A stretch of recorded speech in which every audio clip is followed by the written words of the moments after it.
United fans were already looking to the local derby next week as the league decider. One game at a time is the classic managerial philosophy, and Motherwell had first to be beaten before thoughts could turn to Dens. Archie looks first at the United lineup. And so Dundee United are a mere 180 minutes away from what would be a marvellous achievement in Scottish football, the League Championship. But the theme this week for them all has been relaxation. They all went to a golf outing on Monday at Gleneagles, where I'm told they were thoroughly soaked. However, they have recovered, and Jim McLean was telling me before they came on, he doesn't see any sign of any great tension there. Now, as goals count in the Championship, there's a man, Ralph Milne, who's only 3 away from his 50th goal for the club. He scored an excellent goal last week, and the last time we were here as well, a very valuable man to have. And Motherwell have achieved their prime objective this year of staying in the Premier Division. And Mr. Wallace admits that he is now gutting the club out, in a sense, getting rid of a lot of players so that he can start fresh next season. And one of the promising young players is, of course, Brian McClair, who got into the headlines, of course. Look at that, for example, great skill. He'll be in Mexico showing that off this summer. Who got into the newspapers by scoring a hat-trick against both Rangers and Celtic in the same week. That's not a bad achievement. And the referee with Johan Edvaldsen there is David Syme, who hopes the game today is going to be as placid as the Olympic qualifying match he refereed in Denmark on Wednesday night, when nothing was exchanged between players other than pleasantries. Shuggy, otherwise known as Johan Edvaldsen, starting off and obviously playing up front today. And I suppose that's Mr. Wallace throwing the gauntlet down to Jim McLean and saying, we're going to have a go. Should be a fine game of football, knowing what is at stake for United and the challenge that Motherwell will throw.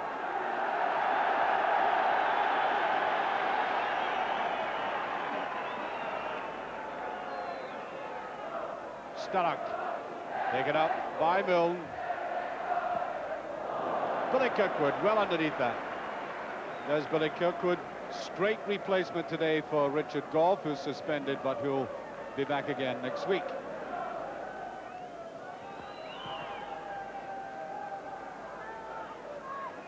Well, Eamon Bannon right in the middle of the field there. Nice touch inside. Rafferty put it forward nicely, but a very weak ending.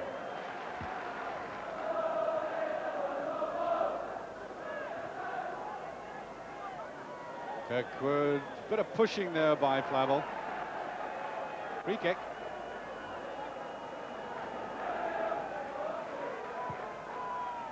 Stark. Couldn't get it down cleanly to Kirkwood. Holt is very wide. Yes, Stark with a turn, and Milne comes in behind it. United supporters like that move. Fairly typical, almost conventional United move, with Paul Sturrock, the fulcrum of it, pushing it back to the oncoming player, hitting it cleanly.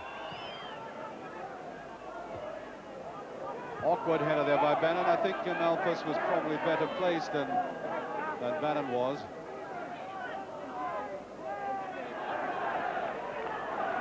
Good running by Gornin. They've done with a better cross. He gets another bite at it. And Billy Kirkwood's there. United under pressure. Sturrock on his own. Throw to Motherwell. Paul Sturrock in a lone roll up the front at the moment. Here's Gagan. Oh, very awkward one there by David Dodds.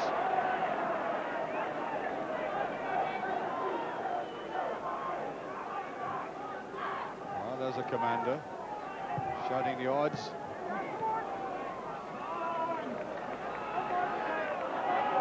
And this phase of the game is clearly going to Motherwell.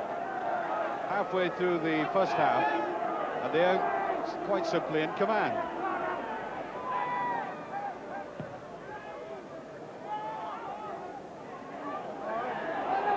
Well, cutely enough left there by David Nenny, but I think he probably thought he was slightly near the goal line.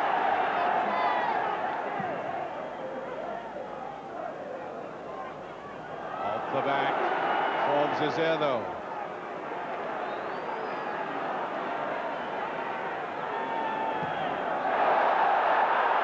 Well, the referee doesn't like that attendance, and I think he's got to warn Sturrock and explain exactly what he can get away with.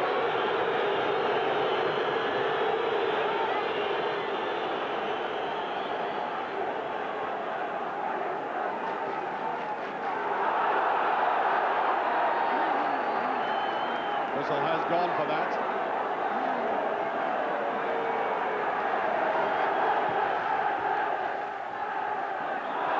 Now, quite obvious push there.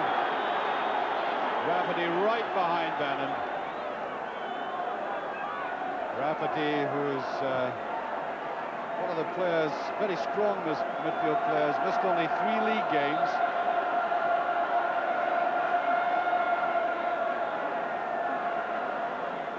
So, both Bannon and Mill poised to take it. It's Bannon is there. Can you execute a free kick better than that? 27 minutes gone, and that's an absolute gem.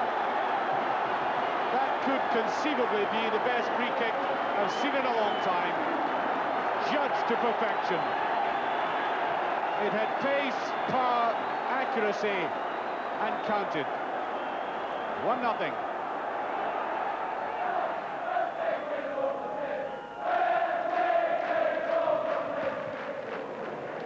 Oh, we'd like that back again.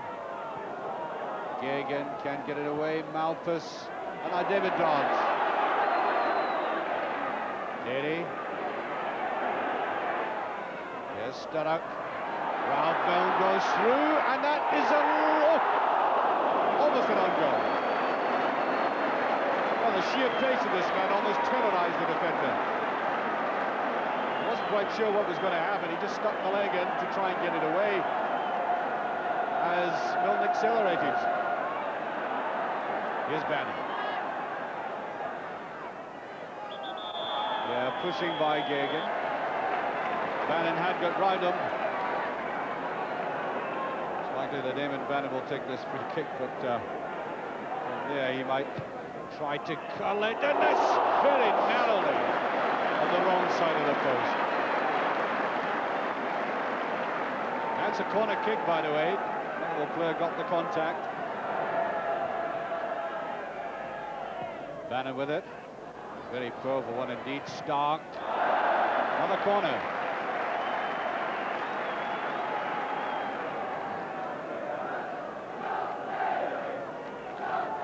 Mill drove that. Holt. Now Milne likes his position. That's a good ball. Watch Hegarty. Bannon. Billy Kirkwood. Hegarty finding himself in the outside left position. Now Bannon.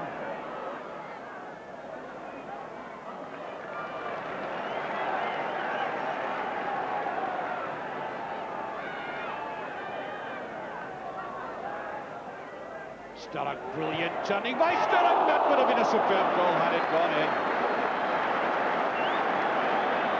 Well, that's the best of Sturrock. Sudden quick turning, drive across, the header just over.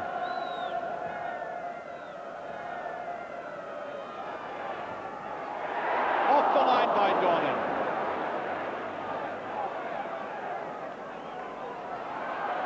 United certainly have turned on the screw now. Entirely different performance. Brought about a new complexion to this game. Sturrock. That's a 1-2 Raffle, tries a chip. Just underneath it, and United very, very unfortunate.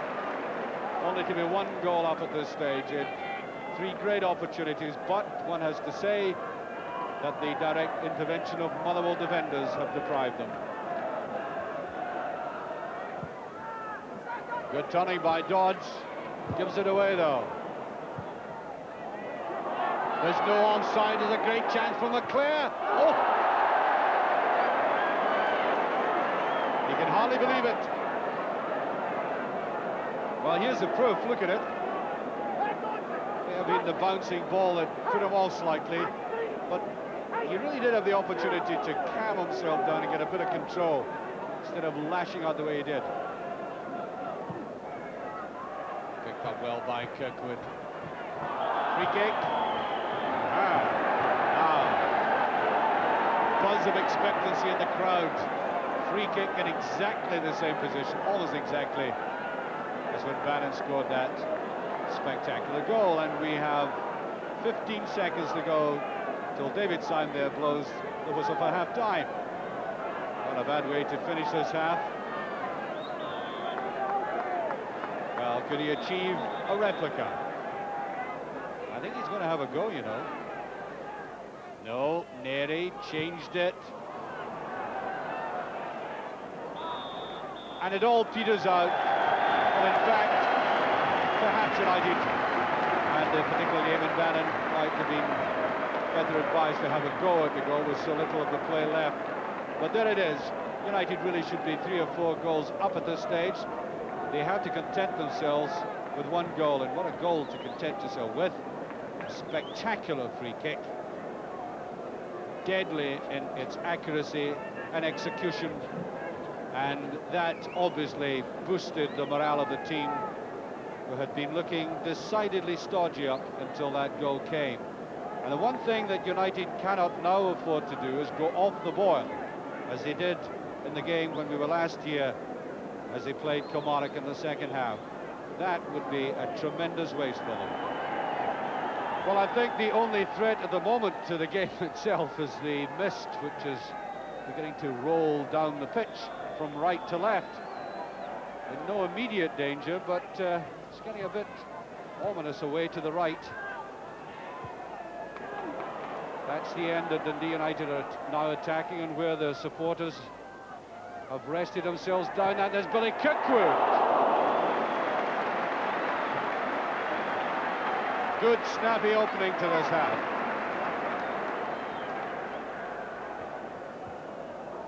Hegarty there again.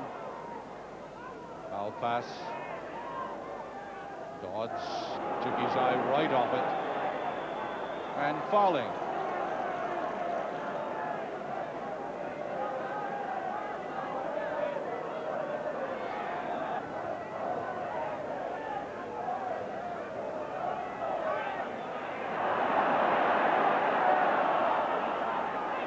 Picked up by Stark.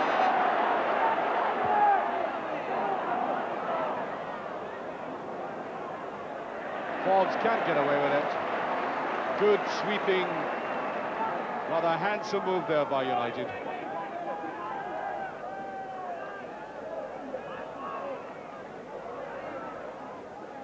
David Dodds will go for it again. Sturrock trying to ease his way in, and he threw himself.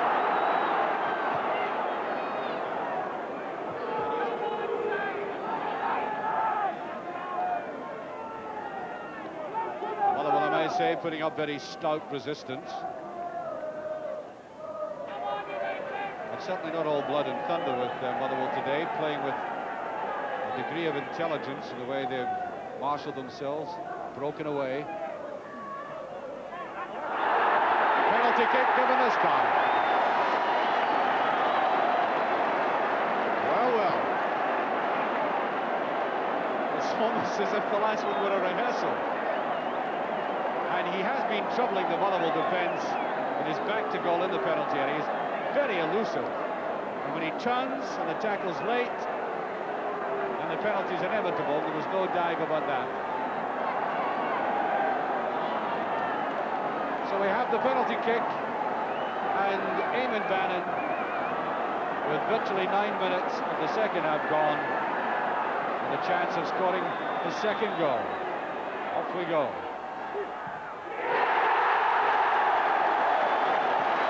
Great ease, and the tension again ebbs away. I think there was a slight deliberate check in the way that Bannon addressed himself to the ball, and wrong-footing Walker second goal. That's a better ball and a very good one as Gagan picks it up. Nice little chip gift to Hamish McAllister.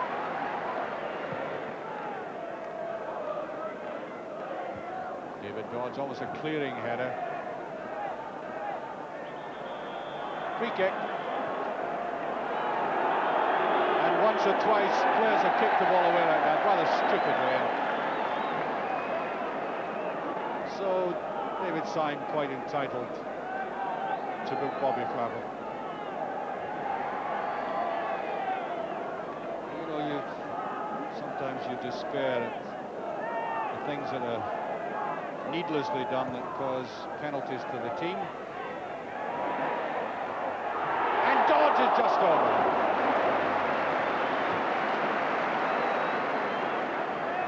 The 1-2 there, maybe Sturrock realised that Dodds was coming in behind him, getting that back header up, but it was just a bit too look by Dodds. Bannon, decent header. Bannon on his run again. Back goes Gagan with them. That's a corner.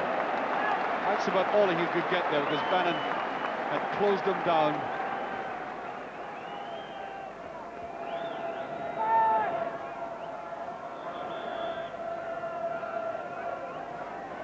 That's it, surely, no. Brilliantly saved by Nicky Walker. He's had 14 Premier appearances since he made his debut against Celtic in January, and that's about as good a save he's made in all that time.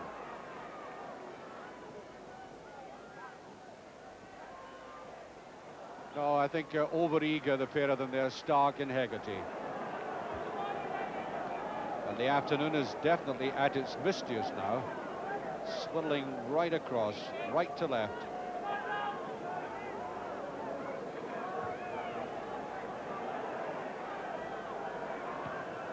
And that slides away. Shot there by McAllister.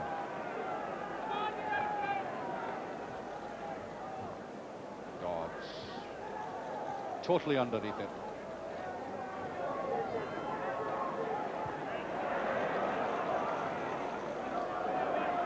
Just getting over the line before Sturrock. That could be picked up by Milne. This could be disaster. There's David Dodds, he's done it. As simple as you like. And that was given away by Motherwell. And it's really suicidal to play like that against the sharpness of a United forward line. And so with almost 28 minutes of the second half gone, that third goal there, rather unselfishly put forward to David Dodds, who immaculately and coolly toe-ended it away. 3-0. Blatant obstruction. And Tommy O'Hara is a very nippy. I don't know what that was all about.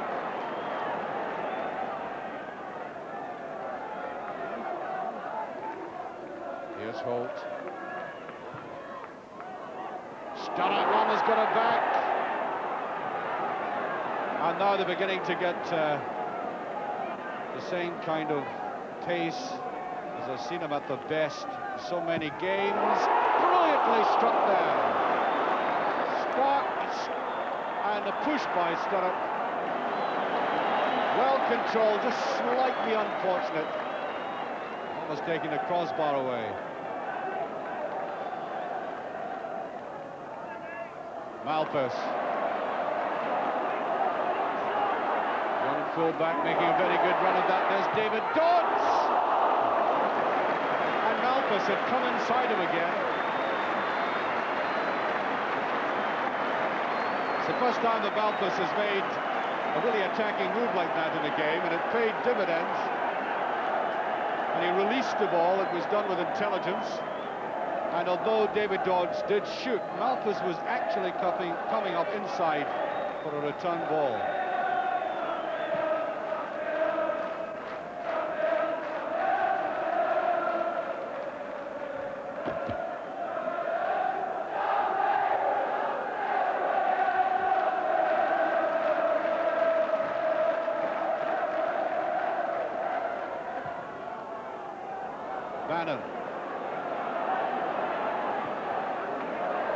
bit too much curl on it with the outside of the foot.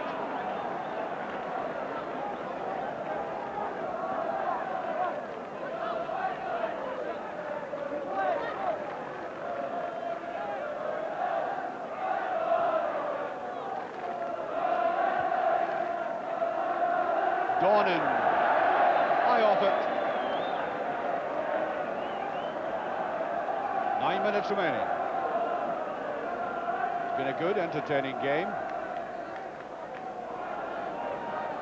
What I think has impressed me is the game that Motherwell have made of it. Sturrock is there and falls. There you are, you saw how he never gave up. Edmondson. That's stop. That's a good ball now. David Derry. Superbly inside. Oh, too obvious by Ralph Milne.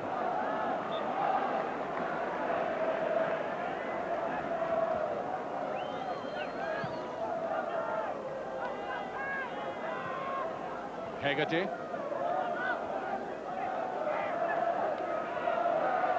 Haven't seen so much of Edmondson in the second half. Andy Dornan. Gagan.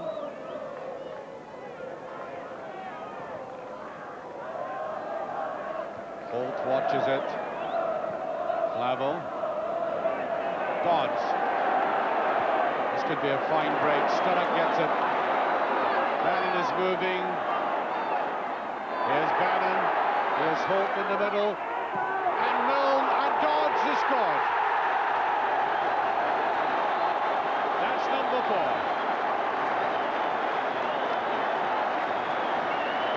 What a typical United breakaway. That superb probing ball to Sturrock's feet. The layoff to Bannon. And not just Bannon's run, but all the players coming up, all of them within scoring range potentially. And although Milne let it go, with a fine touch there, it was Dodds handy pushing it over. Well, minus that first 25 minutes, that was a splendidly disciplined professional performance by United, who chose patience and caution as a basis of the performance rather than the charge of the Light Brigade. Although if the Lancers could have struck as lethally as United did occasionally, they might have survived. Now, in case anybody thinks United are on the brink of a championship win by default or taking advantage of other slips, look at their statistics. They've played a total of 54 games in all competitions this season, and they've lost only 7. They scored 125 goals and conceded only 46, and have broken the Premier League record with 88 goals. Facts are chills at Winneding. They've carved out the position themselves. There haven't been too many favours about. Of course, they've still got to go to Dens next week, and nobody is going to lie down to them there. It is a tantalising situation for United, reminiscent of a cup final in many ways, so just try jamming yourself in at Dens next week. One man who couldn't be jammed out yesterday was Eamon Bannon, who, as you saw, hit as spectacular a free kick as I've ever seen. I asked him if the team had derived satisfaction from the performance as well as the win. Yes, we did actually. It was great to get that game under our belt with a good win. And with Celtic dropping the 2 goals, that gave us a little bit of leeway against them. So all in all, it was a great result. But you're still not there? No, we're still not there, no. A victory next week at Dens, I think, is what we must be going for. We can't really assume that we can get anything less and win the title, but we'll just try our best. Now, did you find this game awkward to play? Because it was a case of being only 180 minutes away from the championship. You had to play Motherwell. People assumed they were going to beat them. That's right, yeah. Everybody was talking about the Dundee game and the big derby match next week, and it was very difficult putting this game at the back of your mind and saying, well, we've just got to win it. I think that showed the first half hour. I think Motherwell played very well and didn't really let us get into the game at all. No. Well, you got into the game with a bang. Now, that free kick you took, how often do you practice these kicks? Well, I don't practice them very often at all. Walter Smith was going to buy a wall which would act as sort of dummy men would stand in the wall. A wall, a cardboard wall? Yeah, a cardboard wall which we could practice our free kicks round. But he never managed to get it. So I said to him today that I might score more goals like that if he manages to get it for next season. If you can hit the ball like that, they'll need granite. Now, the penalty you took, I thought that you sort of checked halfway through your stride to wrong foot the goalkeeper. Was that deliberate or was it a misrun, if you like? No, it was deliberate, actually, but I'm not giving away any of my secrets until after next week. It was deliberate, though. Yeah, right. Now, David Dodds is a great and valuable asset for the team in picking up little bits, you know, half chances and so on. That's right. He did that very well with the 2 goals. Yes, he did, yes. The third goal... Well, it's almost a gift, the third goal. Yes, it was, yeah, the one that felt him, but the second goal in particular, where he hustled the back four, Ralph and Paul Sturrock and himself, and he managed to win the ball, and he stuck it away well. Would you say that that 4th goal was very, very typical of Dundee United, the way the build-up, you know, that long ball to Paul Sturrock in the first place? Fairly typical of it. Yes, it was very typical of Dundee United, the way they played that. Got behind the defence. In all honesty, you know, managers, players, they all say, well, we're not feeling tense, it's not getting through to us. But are you? I mean, here you are, Dundee United, are almost about to win the championship, still to win it, but is it not getting through to you all that? Yes, I would be lying if I said that it wasn't a very tense situation. Ever since we beat Celtic at Parkhead, I think everybody's had the butterflies in their stomach at some stage. And now that we have won this penultimate game, we've now got to go to Dens next week, and I think the nerves will be pretty ragged until next